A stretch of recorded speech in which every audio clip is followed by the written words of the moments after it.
Hi guys, welcome back to the channel. Ithaqua's Bane bringing you gaming goodness, and welcome back to LOOM.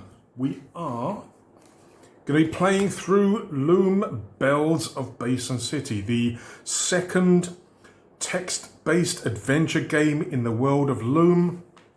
Portent of the Veil. Bom, bom. This one was the first. I've already covered this on videos. You can check up the link below to find that one. But today we're looking at the second one, which at the time of recording was just released by shieldicestudio, The Bells of Basin City. In the previous video, we rolled up our character, and in the video before that, we did an overview of the rules. But I always believe and I always think that you can learn the game best by watching it played. So let's go. We've got our dice. We've got the dice we got from Evan's gift. And I've also got one which I think represents the colorant pretty nicely. Purples and pinks. In this case, the pink seems to work okay. I'm not hating this dice. I quite like it actually, but you know me, not a big fan of pink dice. But this one's okay. I like this one. We also have a die for my location. I'm using one of these sharp edge dice, which has got some gold foil, not gold foil, but sort of gold chips inside. Very pretty, very nice, and that's going to be showing my position on the map. Every time we move a square, the die goes down by one value. So when I move to here, it's going to go down to a 5. When I move here, it's going to go down to a 4, etc. When it gets to 1, we're going to have an encounter with the Hammer of Lutheran, which is like one of the big baddies. I have my cheat sheet because I don't really want to write in the book. You can, yeah, you can. As you print out the pages with the scenes, it does have spaces for you to actually write down the keywords to complete the sort of paragraph, to complete the scene. But I prefer to use the cheat sheet. So you can put the words here instead and then read from the passage and then include the words that you've written here. The boxes are going to be putting the challenge ratings for the individual keywords, and TCR is the total challenge rating, which is what we have to roll on 2d6 equal or above to succeed at the task or the command. So we've got clubs, hearts, spades and diamonds. I've also printed out, this is on card, so it's nice and resilient. I've also got the word input tables, all there. And I've also got my command list. Now, when we did the character creation, we assigned 10 points because I'm doing this at normal difficulty.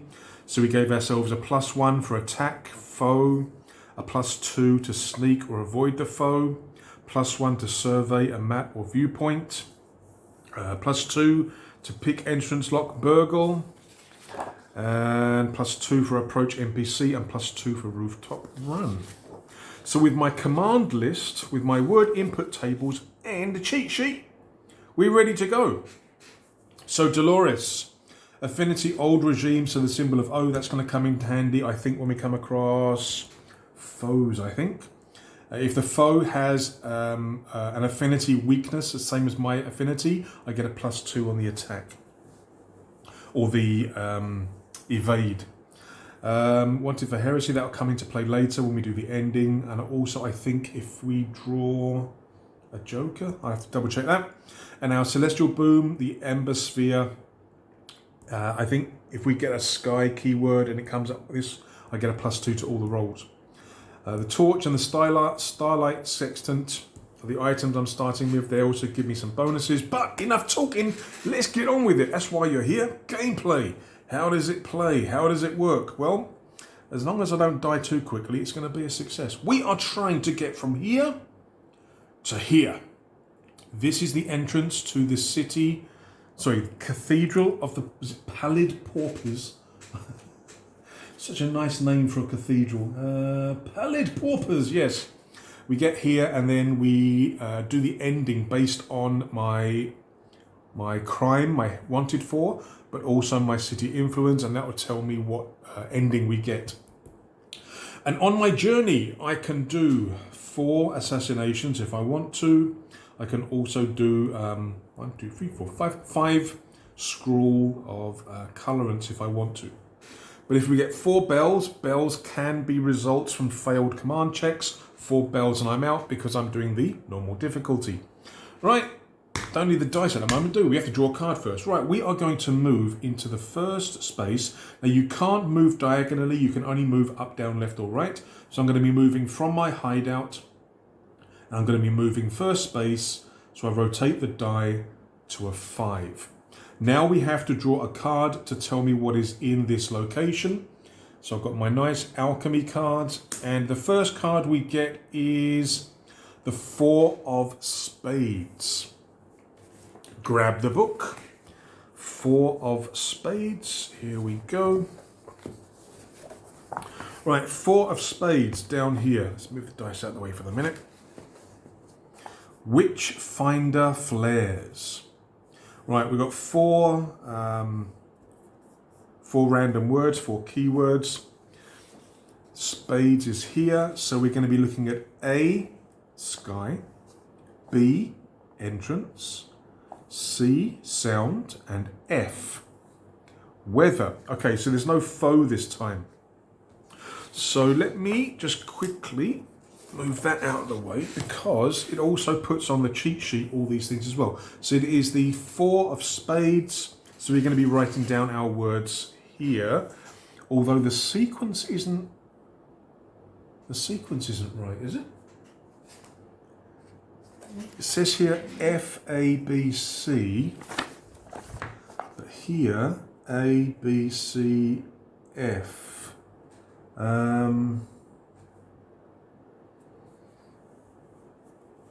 mean, weather.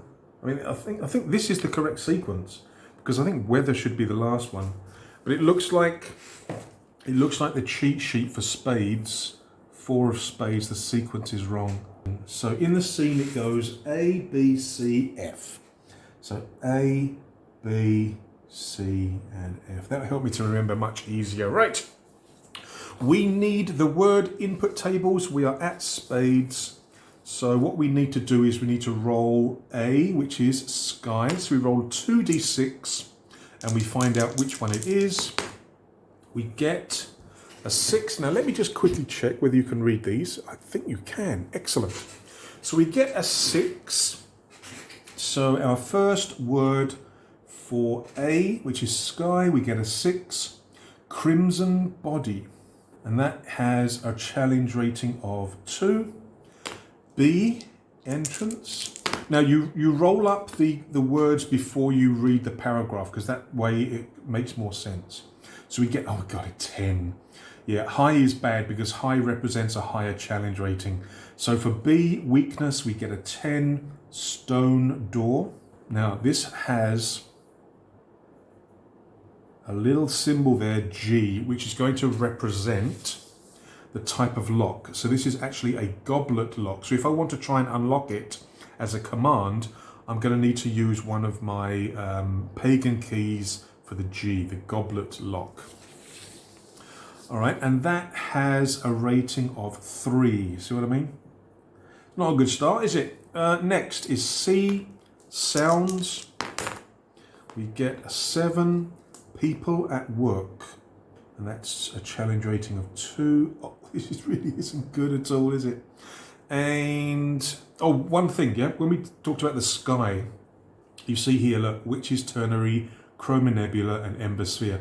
These are the ones that could be that celestial boon thing here.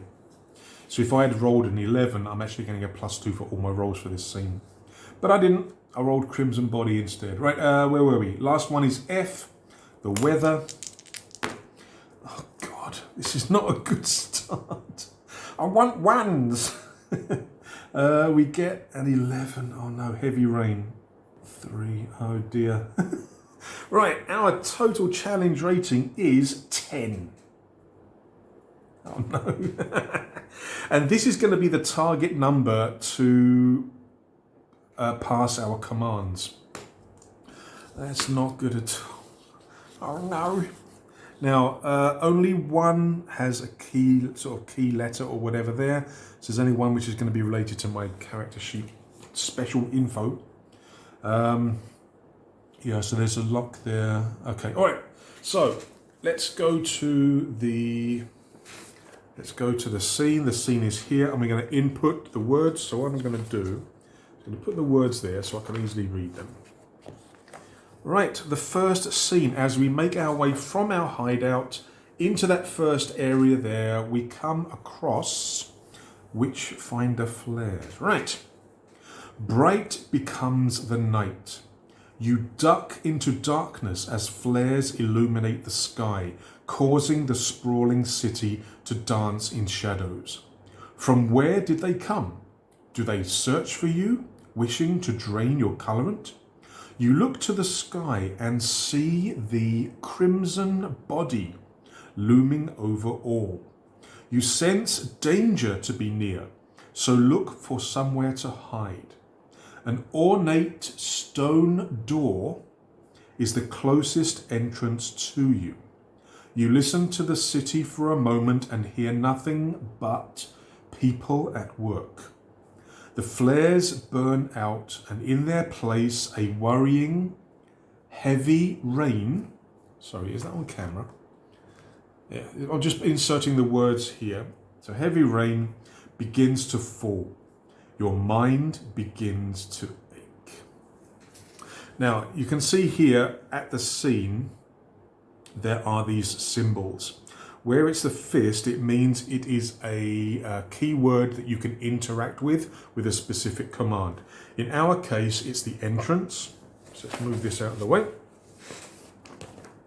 Move this back where it was. Bum, bum, bum. Make sure everything's still on camera. Yes, it is. Very good. So yeah, if I get my command list, the second one there was the entrance.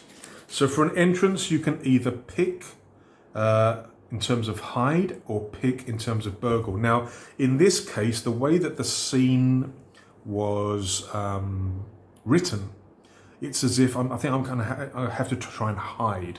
I don't think it's a burgle attempt. Where is it? Where is it?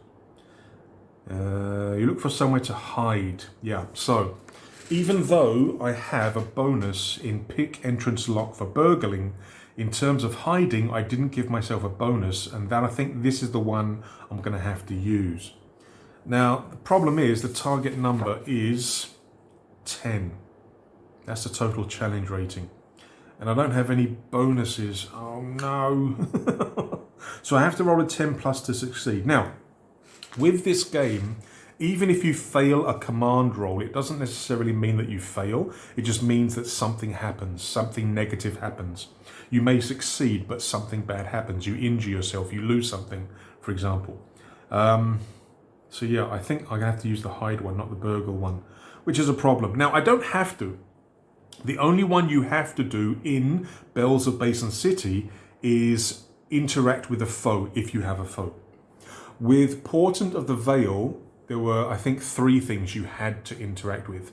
Foes, NPCs, and buildings, if I remember correctly. But in this game, the second game, you only have to interact with foes. That's the only compulsory interaction. So I don't have to do the entrance. I can do 2 other things. Do I want to? I mean, things like watch and wait is absolutely no point doing it. I'm going to lose 2 warmth. You start at 0. And for -1 challenge modifier, but I haven't got any yet, so that's a waste of time. I could do the rooftop run.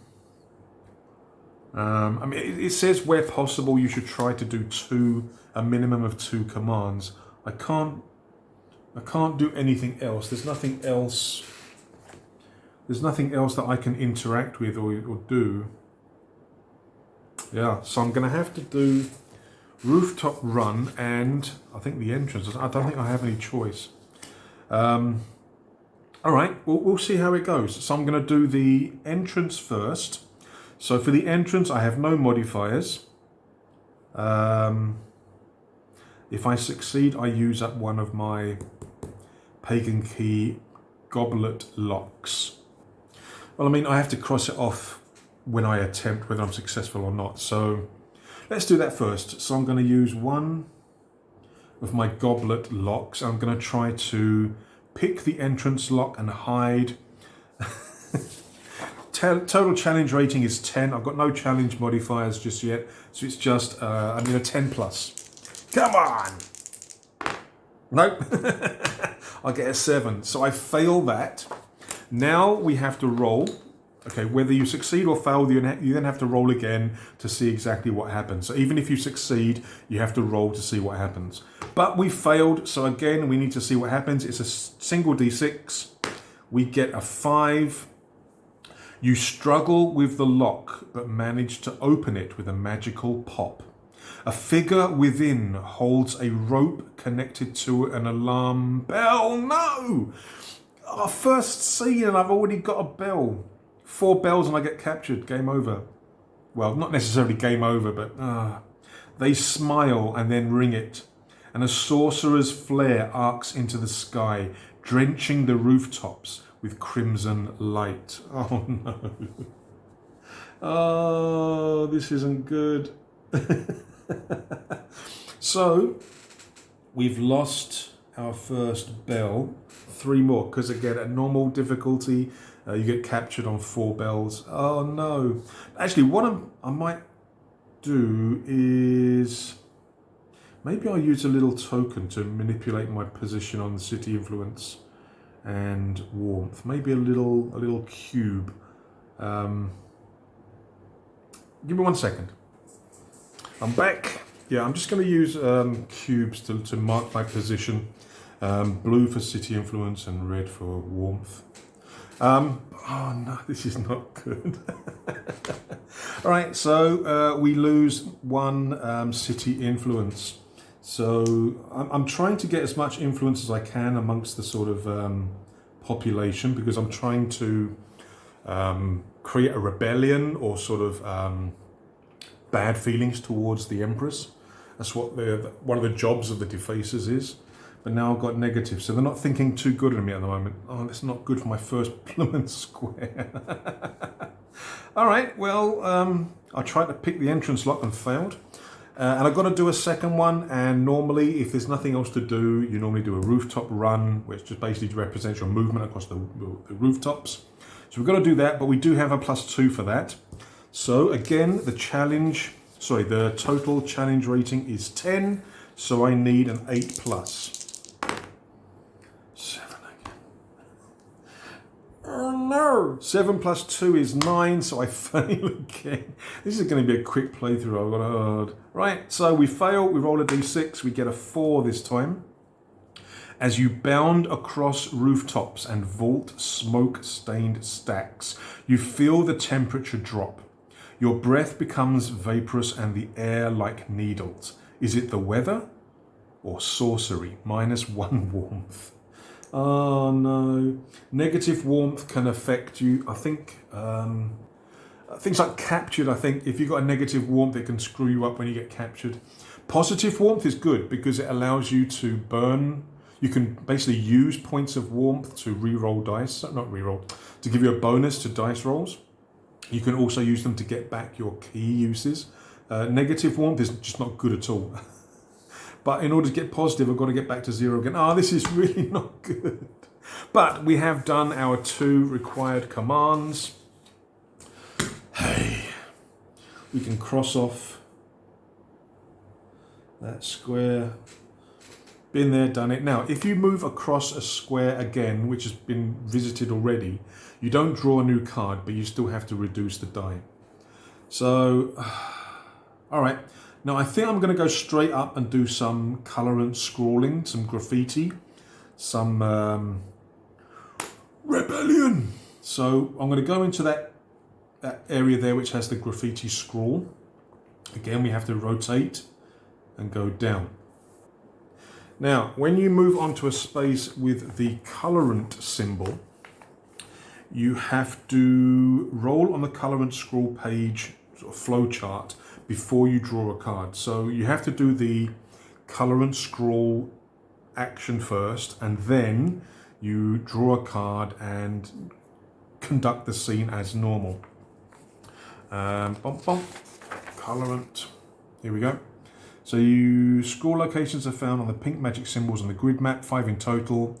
Go to the summon scroll page, follow the page's instructions, do your portent, and then draw a card and do a location as normal. So, okay, now if I do this, I can then actually have a choice of doing a skill command where I could actually get my warmth back, but I have to sacrifice 1 pagan's key.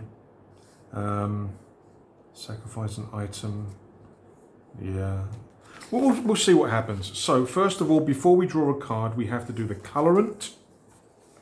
We have to do the colorant flowchart. So we go to the colorant page, summon scroll. Here we go. Right, what does it say here? Your route brings you to a location marked for magic. You grin beneath the light of the dual moons, feeling the colorant flowing through you. You shall leave a scroll here to sign your passage and strike courage into the hearts of your kin and fear into the hearts of your foes. Death to the Empress. Right, we have to roll a d6. The location type dictates the scroll's starting point in terms of where you start on the flow chart. So we're rolling a d6. We get a 2. Oratory of Osseous, start on 1. So we're starting here. You draw warmth and summon the colorant. If in minus warmth at the start of the scroll, receive +1 C. Oh no! Oh no! So I got 1 challenge modifier. Oh no! So I'm adding +1 to all my challenge ratings. See what I mean? Negative warmth. Nothing good about it. If you've summoned the same scroll type over 3 times, the scroll fails. Yeah. So here you've got your different scroll types, N, O, and E. If you end up doing or choose to do one that you've already done 3 times, it fails automatically. All right, let us... Oh, hang on. Or -1 warmth to choose. No, I don't want to. I don't want to. Right, we start here. The bricks of the building begin to glow green as the colorant burns. Your fingers let forth a verdant pattern. So we go down to here. We've got to roll. On a 1 to 2, switch scroll types. We move to the right. How it burns, -1 warmth, continue down. Or finish the scroll and move down. Oh no, right, I don't want a 3 or 4. Hey, we get a 3, of course we do. How it burns, -1 warmth. I'm now at -2 warmth. Oh no. Continue down. Dripping jade, your scroll, an old rune of the veil, is now burned into the sight. It will call a ravenous growth of vines to this vile place. It's the Oratory of Osseous. Okay. So we've done scroll of the natural world. So it is the N symbol. So we've done one of those. We get +1 CI, so +1 city influence, and ×1 skill. So I can roll up a skill command if I want to. Now, what does it say here? +1 pagan's key if scroll matches affinity. My affinity is old regime, which is the wrong one. Dang it! Well, it doesn't match, so I don't get the bonus. I could have got back that use of the goblet luck. Never mind. But I am going to do a skill command. I'm going to do this one, the Shade of Flames. -1 pagan's key to use, so it doesn't really matter. I'll take this one. So it's going to cost me one of those. Sparking the pagan's key against the... Oh no, we've got to roll first, haven't we? Only one skill command may be activated once after any successful scroll or assassination. The challenge rating is a 6, but I do have a challenge modifier of 1, so I need a 7+ to succeed. 7. Oh. Yay, we succeeded. Right. Sparking the pagan's key against the stone lip, you start a small fire in a roof's recess. +2 warmth. That's what I wanted. Nice. I'm back to the beginning. Right, we have done the scroll. Now we have to do the standard location. So for this location, we get the Jack of Hearts. Right, Jack of Hearts. We get our, sorry, not word in, but table, this one. Jack of Hearts. Now I'm going to double check to make sure that the things are in sequence. We want the Jack. Okay, so Jack of Hearts, B-A-F-E. Yeah, it's not the right sequence again. But I'm kind of thinking that maybe this is the cheat sheet from the first game by mistake. I've just checked the computer. This is the one that was in Bells of Basin City, but I'm just kind of thinking that maybe it's the wrong one. Anyway, I'll email Jay after recording this, and maybe he can just check and confirm. But anyway, I'm going to have to modify that. Hang on a sec. We're at the Jack of Hearts. Jack of Hearts. Right, Jack of Hearts is supposed to be B-A-F-E. Jack of Hearts, B-A-F-E. Okay. All right, I'm not gonna read the passage yet. I want to roll up the words first. So we're at Hearts. Hearts, right. B. Below. Where's my dice gone? There we dice. Below, we get a 4. Grimy Drunkards. And that's a 1 challenge rating. Then we got A. Description. We get a 9. Candlelit. And that's a 3. Oh no, here we go.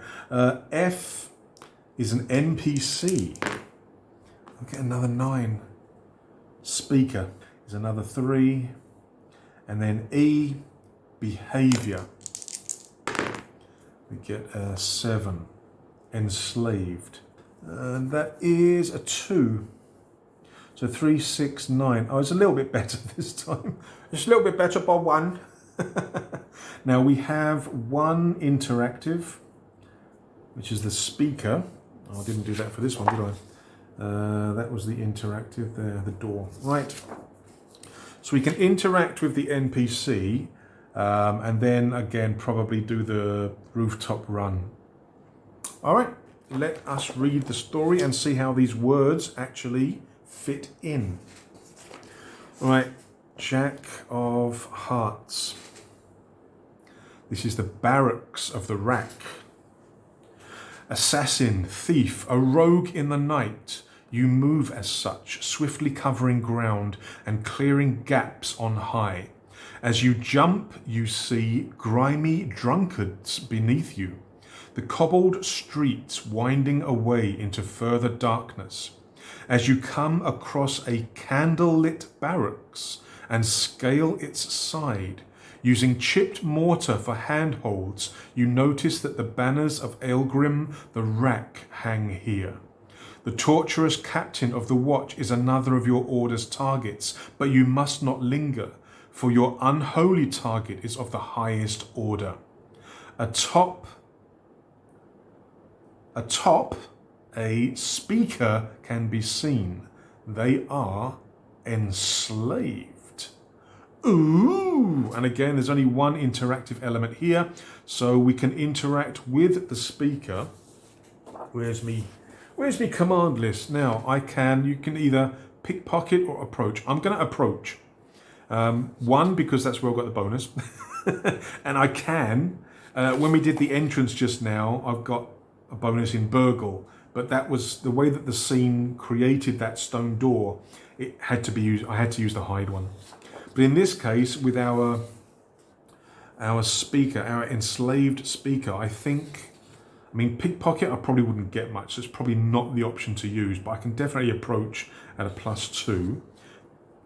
There's nothing else I can do here, so it'd have to be another rooftop run afterwards. Okay, let us... Oh, I want to move my cards. So first of all, we are going to approach the speaker, going to interact with them. The total challenge... Oh no, I've got a CM, haven't I? The total challenge rating is 9. I've got a challenge modifier of 1, which now makes it 10. So it's now actually 10 because of my challenge modifier. All right, but we do have a +2 from our command skill. So we're going to approach, target number is 8+.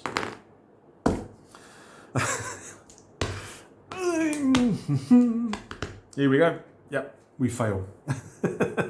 So we roll, we get a 2. As they spot your approach, they flee. You give chase, making sure they ring no alarm, but the pursuit tires you greatly. No, +1. Oh, okay, so welcome to the channel. This is where I show you how to play games, but not how to actually win the games. So we've now got a challenge modifier of 2. Now the good thing is, even though my challenge modifier has increased, it doesn't affect the other commands that I'm going to do for this scene. The total challenge modifier that you create and the challenge modifier that you add is only what you start with. So like just now, I had a challenge modifier of 1, so the 9 became a 10. That became the target number.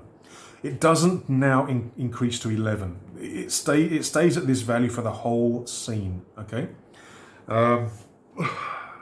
Speaking of which, we've got a rooftop run to do. So we failed with the NPC, he ran away. We've got a rooftop run. Target number is 10, but I've got a +2, so 8+, 6. Hey, I'm going to succeed at something. So we fail again. What do we get? We get a 5. I should stick with rolling Evans dice, just give me better numbers. All right, a 5. You leap between rooftops until your run is stopped short by the swinging bodies of hung heretics. Ooh, I'm one of them. They have been drained of their colorant. The hollow faces of your kin seems to watch you. A fear rises from within. Your breath quickens. Fatigue setting in. Look. +1. Oh no! So my challenge modifier is now maximum 3. Now, if you watched my playthrough of Portent of the Veil, the first LOOM game, you know that I kind of had a problem with, what are they, Craven points? Well, in this one you don't have Craven points, but challenge modifier is going to be, God, oh, it's going to cause me so many problems. Right, so have we failed every single one so far? I think we have, haven't we? We've failed every single roll so far. Right. Never mind, it can only get better. It can only get better. Right, we have completed this location. I think I'll do one more for this video, and then we'll continue in the next. Now, in the Portent of the Veil, I did 2 gameplay videos. Basically the beginning and the end. I kind of cut the middle bit because it would have made the videos too long. I might do the same thing again, but we'll have to see. Alright, so let's carry on. Now the choice is, do I go left or do I go right? I think I'm going to go left for one reason.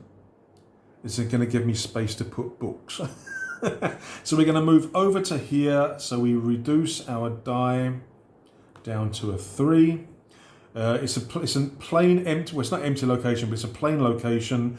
So we just draw a card for the scene. We get a 10 of diamonds. Right, let's see. Let's see if the cheat sheet's right this time. 10 of diamonds. So we've done that. We've done that one. Now we have the 10 of diamonds, this one. So 10 of diamonds, it should be E, F, D, and B. Okay, yep, wrong order again. Now, again, I'm not going to read the scene until I've generated the random words. So where's our word input table? Here's our word input table. We need diamonds. Right, first is E, description. We get an 8. soaked, and that has a challenge rating of 2. F is the next one, NPC, another NPC. We get a 9, a worshipper, and this is interactive, and a 3. Oh no. Next is D. D is a foe. Oh no. And you've got to do the foes first. We get a 7. A robed acolyte. This is a challenge rating of 2, and he has a weakness, an affinity weakness of O. My God. Oh yes, we get a +2 against the foe, because my affinity is the old regime, O. His affinity weakness is O. So I actually get a +2 against him. That's really good. And then lastly is B. B is viewpoint. Oh, another interactive. I've got 3 interactives. And this guy is another one. So B is viewpoint. Get a 5. Viewpoint 5. Crumbling stairway. And that is a 1. Okay. So we've got 3, 6, 7, 8. So the total challenge rating is 8. But my challenge modifier is a 3. So this becomes an 11. Oh no. Oh, you gotta laugh or you cry. Let's read the scene. Oh, let's read the scene and we'll see what we got into. Now I could do a rooftop run actually, if I wanted to. I have to interact with the foe. The second one can be anything. All right, let's read the the scene first. What is it? 10 of diamonds. Let's put it here. All right, 10 of diamonds. Okay, a line to fruit. Right. Balancing upon a soaked rope which hangs across a wide thoroughfare, you keep yourself loose and your concentration strict. You watch the other side, your feet shuffling along the taut line until you make it to the glass roof of an overgrown garden. Treetops have burst through the filthy panes and horrid black fruit sprouts all around you. The sight of a worshipper meandering about on the rooftop gives you pause for a moment. To your disbelief, they are eating the sickly fruit. A robed acolyte patrols beneath a nearby crumbling stairway. Now, you can play this game a number of times and get different words for these scenes, which does give it an element of variety. The basic scene's not going to change. Every time you get a 10 of diamonds, it's going to be this scene, but the words give it a little bit of variety. All right, so we are in a garden. There's a robed acolyte under a stairway. I've got 2 options. I can either attack or sneak. And I've got a +2 for sneaking, so I think I'm going to try and sneak past him. But you have to interact with the foe, either attack or sneak. Which one? Well, it depends on the bonus, but it also depends on what you want to try and achieve, because the different commands will give you different rewards and different punishments. But I'm thinking because the TCR, the total challenge rating, plus my challenge modifier is 11, I've got to roll 11. I think I'm gonna sneak. It gives me another +1 bonus. Yeah, rather than attacking. All right, so you have to do the foe first. You always have to do the foe first. Now I could watch and wait. Because you can do this first. That gives me a -1 challenge modifier and -2 warmth. Yeah, but warmth is no, I don't think so. I want to keep my warmth as much as I can. If I move it up to positive, then this might be an option. But at the moment, I'm going to keep it as it is. Right, we are going to try and sneak past them. Now, let me just quickly remind myself what my items do. The torch gives me +2 warmth and -1 challenge modifier. Oh, that could be useful. I could use that first. I could use my torch. Gives me +2 warmth and -1 challenge modifier. I think I might do that actually. I think I'm going to use my torch before we do anything, because I think you have to use these during... I think you have to use these during a scene. So I'm going to use my torch. Yeah, we're going to use it now. So I'm going to use my torch. That will give me 2 warmth. And it's going to reduce my challenge modifier to 2. So I'll do that before I do anything else. And that should bring this down to 10. It's more of a familiar number. But yeah, the torch is gone. I've got a bit of warmth now. Now, again, I could now watch and wait. So I would lose the 2 warmth I got just now, but I would lose another challenge modifier, which would then bring this down to a 9. So yeah, I'm going to do that. So I'm going to watch and wait first. So I lose 2 warmth, so I'm back to 0, but I lose another challenge modifier.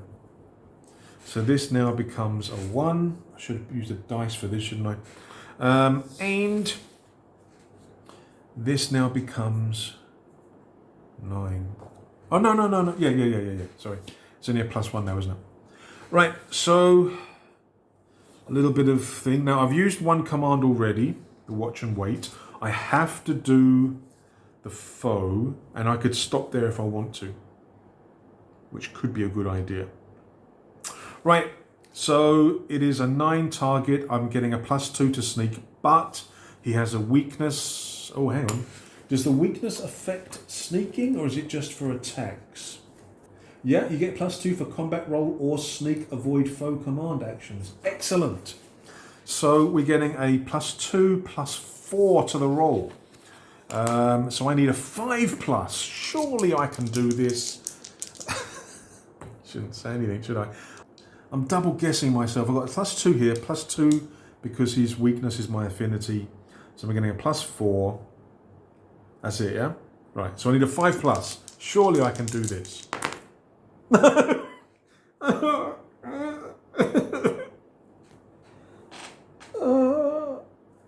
Yeah, you'd think, wouldn't you?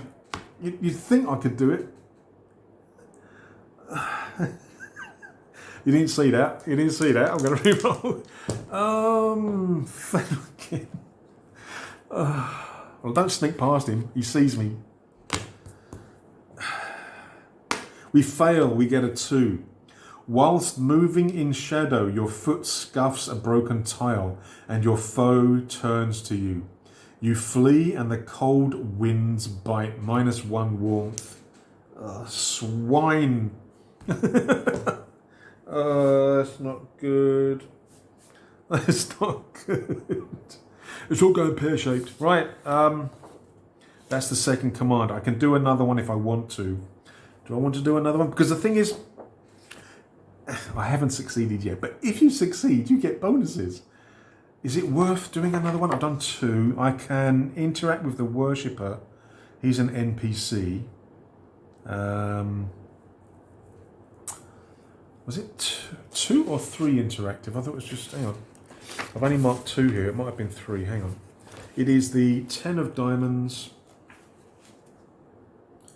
Only 2 interactive. Okay. So I can interact with the NPC, or I can run. What's the thing? Rooftop run.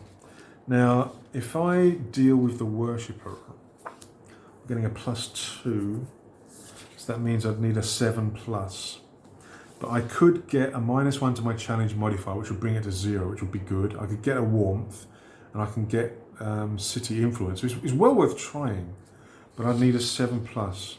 And I've already done 2 commands, so I don't have to do it. I think I will, because, like I say, the rewards are going to be very beneficial. So I'm going to try to approach this NPC, this worshipper. I'm going to +2. So I need a 7. Come on. Yes, we did it. We did it, yes? We did it. I think this is the first successful action, but we succeed. Right, what do we get? We get a 6. As you approach, you notice the denizen is injured, so use a little colorant to heal the wound. They thank you and claim they will spread your message of revolution. Revolution calling +1 city influence. So yeah, we've got positive city influence. We've got 1 city influence now. Excellent. Oh, I think that was the first one I've succeeded at. So yeah, we're ending this video with a success. Yay! But it's not looking too good. So we have done this location here. We actually did three command checks there. And we are not looking too bad, I suppose. I've had to use my torch already. The starlight sextant, I think, can be used at a viewpoint. I haven't come across that yet, I don't think. But I think that'll do for this video. We will continue in the next. Like I said, I'm not sure whether I'm going to sort of skip through the middle bit to do the ending to show you guys, or whether I'll do maybe 3 gameplay videos for this one. We'll have to see. But anyway, thank you guys very much for watching. You've seen the basic premise of the game, how the basic rules function, movement, command checks, failures, more failures, failures everywhere. But you've kind of seen how the game plays. We've had 3 scenes so far. Yep, 3 scenes so far. We've had 1 attempt at colorant. And yeah, lots of failures. Anyway, thank you again for watching. Stay tuned for gameplay part 2 as we continue our journey towards the cathedral. So until the next video, take a moment to like and subscribe, please. But take care, stay safe, cheers.